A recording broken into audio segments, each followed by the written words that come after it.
जिथे आपल्याला ऑर्नामेंटला HOD number दिसतो, हा ब्लॅक अक्षरामध्ये लिहून राहतो.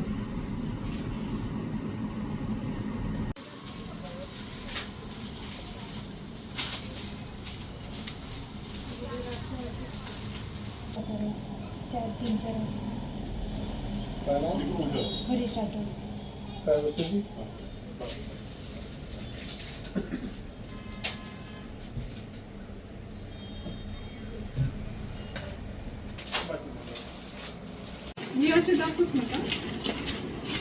8 पासून स्टार्ट कर.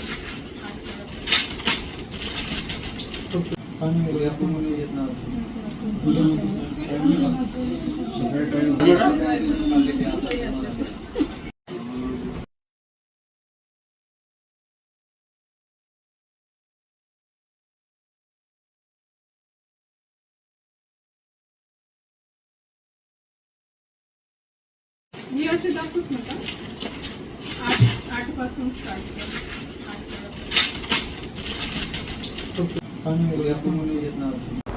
आता युद्ध चालू आहे. युद्धामुळे सोन्याचे भाव कमी जास्त होऊन राहिले आणि शेतकऱ्याला नापिकी झाली आहे. त्याच्यामुळे मागच्या वर्षी भाव कमी होते, यावर्षी भाव दीडीनं वाढले आणि त्यामुळे कसं होऊन राहिलं, लोकांची जी परिस्थिती आहे तेवढी एक तर नापिकीमुळे कमी येत आहे, सोनं कमी घेत आहे आणि त्यामुळे ते तेवढी गिऱ्हाईकी कमी आहे. मागच्या वर्षी सोन्याचे भाव 1 लाख रुपये होते, यावर्षी सोन्याचे भाव 1.5 लाख रुपयाच्या वरती गेलेले आहे. त्याच्यामुळे लोकांना परिस्थिती जी आहे, लोकांची अधिक तर नापिकीमुळे तेवढं त्यांचं बजेट लागत नाही, त्यामुळे ते थोडंसं सोनं कमी घेत आहे. आता लग्नसराईमुळे आता लग्न तर लोकांना करावंच लागते आणि सोनं घ्यावंच लागते. त्यांचं जे बजेट आहे, जे 10, 20, 25 ग्रॅम जे कास्तकार लोक घेत होते, त्यामुळे तेवढंसं आता थोडंसं अजून कमी झालं. 7-8 ग्रॅम 10 ग्रॅममध्ये घेऊन लोक ॲडजस्टमेंट करून राहिले.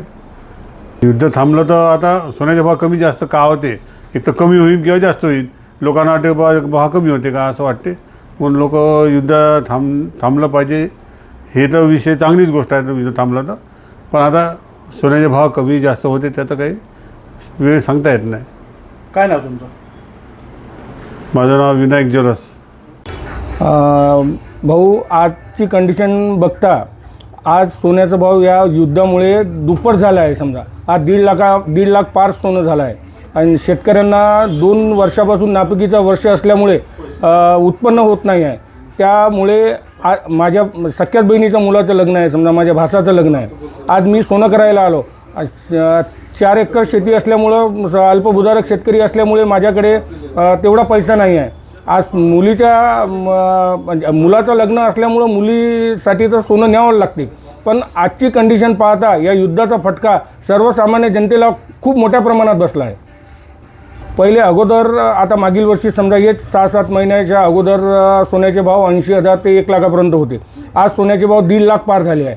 आज आपण सोनं थोडक्यात जरी करू म्हटलं तरी परिस्थिती नाही आहे शेतकऱ्यांची, सर्वसाधारण शेतकऱ्याची परिस्थिती नाही आहे. आणि त्यात नाही का युद्धाचा फटका खूप मोठा बसला आहे. काय नाव तुमचं? माझं नाव रामेश्वर शंकरराव जाधव. लग्नसराईचा काळ नुकताच सुरू झालेला आहे आणि सोन्याचे वाढते दर लक्षात घेता नागरिकांच्या आवाक्याच्या बाहेर सोनं गेलेलं आहे.